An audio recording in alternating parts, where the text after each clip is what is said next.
Imagine standing atop an ancient cliffside, winds whipping around you, the vast ocean crashing below. You're unmoved, unbreakable, while others scramble for footing on the shifting sands. This is the essence of detachment, not isolation, but elevation. In a world where manipulation thrives on emotional entanglement, where others pull strings by preying on your vulnerabilities, true power lies in rising above the fray. Machiavelli knew this intimately. He observed that princes who revealed too much of their hearts became pawns in their own courts. It is much safer to be feared than loved, he wrote, but fear here isn't terror. It's the awe inspired by someone who cannot be easily swayed. Detachment isn't about shutting out the world, it's about inviting it on your terms, turning potential manipulators into admirers who orbit your unyielding core. Consider the everyday battles. A colleague who flatters to extract favors, a partner who guilts you into concessions, or a friend who twists words to shift blame. These are the subtle sieges on your autonomy.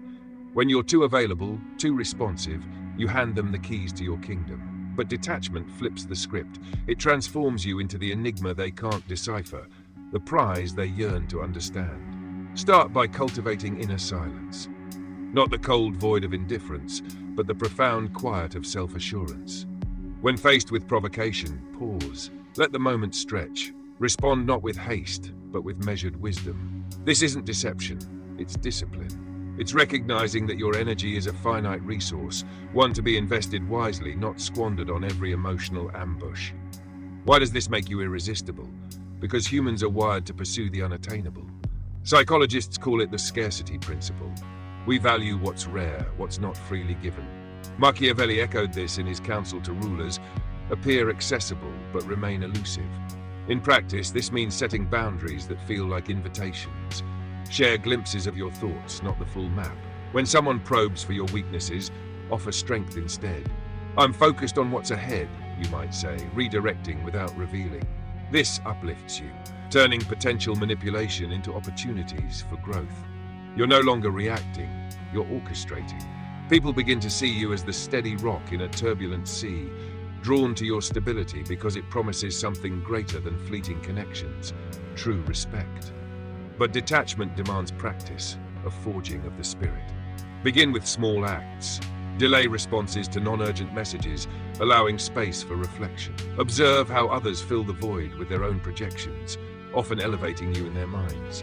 In negotiations, whether professional or personal, hold back concessions until the other side invests more. This isn't gamesmanship, it's equity. You're teaching others to value your time and input, protecting yourself from those who would drain you dry. Machiavelli's Italy was rife with betrayals, yet he advised adaptability without loss of self. Emulate this. Feel deeply, but act strategically. Your emotions are your allies, not your masters. As you master this, watch the shift. Manipulators, sensing your impenetrable facade, either retreat or reform. They can't exploit what they can't grasp. Meanwhile, genuine allies emerge, attracted to your authenticity wrapped in mystery. You're not hiding, you're highlighting your best self.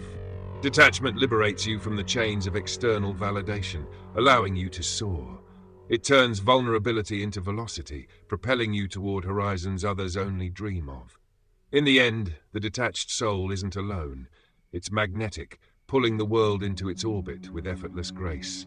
Embrace this fortress, and watch as what once threatened you now bows in admiration. Picture a master conductor before a grand orchestra, baton poised, not forcing the melody but evoking it from the ensemble. The music swells not from domination but from subtle cues that inspire harmony. This is the Machiavellian grace of influence without overt control, a shield against manipulation that elevates you to the role of architect rather than pawn. In an era where deceit lurks in every shadowed conversation, where flattery masks agendas and promises veil traps, learning to guide without grasping is your ultimate safeguard.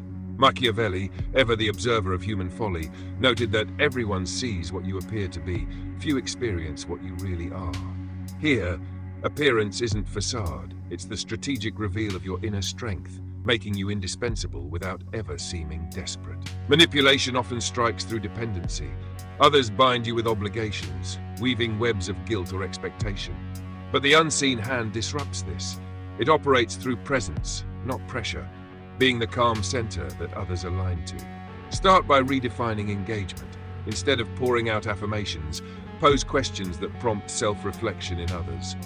What do you envision here, you ask, shifting the burden of proof. This isn't evasion, it's empowerment, for both you and them. It protects your autonomy while fostering mutual respect, turning potential adversaries into collaborators who value your insight. The allure? Mystery breeds curiosity. When you're not an open book, people invest energy in understanding you, inadvertently strengthening your position. Machiavelli's princes thrived by keeping counsel close, revealing only what advanced their cause. Apply this. In conflicts, listen more than you speak. Absorb their tactics without mirroring them. Respond with actions that demonstrate resolve. Walk away from toxic dynamics, not in anger, but in quiet certainty. This uplifts the soul, reminding you that true power stems from self-mastery, not conquest. Psychological anchors reinforce this. Reciprocity demands balance, but manipulators exploit it unevenly. Counter by offering value sparingly, ensuring it's reciprocated. Share knowledge that enlightens, not exhausts. In relationships, express care through deeds over declarations, creating bonds that endure because they're earned, not enforced. This isn't calculation, it's calibration, aligning your efforts with those who merit them. As you practice, detachment becomes second nature. Face pressure with poise, breathe, assess, act. Manipulators falter against such composure, their ploys dissolving in the face of your unshakable frame. Leaders throughout history embody this. Think of statesmen who commanded loyalty through enigmatic wisdom, not effusive charm. You too can wield this. In boardrooms or bedrooms, hold the frame by defining the narrative subtly. Redirect conversations to shared visions, diffusing manipulation before it takes root. The result? An aura of irresistibility. People chase your approval because it's not freely dispensed. They respect you because you've shown them how to respect themselves. This path transforms trials into triumphs. No longer ensnared by others' games, you navigate life with epic purpose. Detachment here is liberation, a soaring flight above petty entanglements. It's the hand that shapes destinies without clutching, leaving legacies of inspiration. Embrace it, and become the conductor of your own symphony, where every note resonates with unyielding strength and subtle splendor. Envision a lone lighthouse piercing the midnight gale, its beam unwavering as tempests rage. Ships lost in chaos steer toward its light, not because it shouts, but because it endures. This is the Machiavellian fire of self-possession, a radiant core that repels manipulation by illuminating your path alone. In a landscape littered with illusions, where deceivers dangle mirages to divert your course, kindling this inner flame ensures you remain sovereign. Machiavelli discerned that the lion cannot protect himself from traps, and the fox cannot defend himself from wolves. Thus, one must be both, blending ferocity with finesse. But this isn't predation. It's preservation, a motivational blaze that warms allies while warding off foes. Manipulation preys on flickering resolve. Doubts sown by others extinguish your drive, leaving you adrift. Counter with the eternal flame, an unquenchable passion for self-growth that outshines external noise. Begin by anchoring in purpose. Define your values not by consensus, but by conviction. When faced with gaslighting or coercion, return to this core. This aligns with my vision, you affirm inwardly, deflecting without debate. This uplifts, turning adversity into fuel for ascent. Irresistibility flows from this authenticity. People are drawn to those who burn brightly yet steadily, not erratically. Machiavelli advised rulers to project constancy, for it breeds trust. In your life, embody this. Pursue goals with quiet intensity, sharing progress selectively.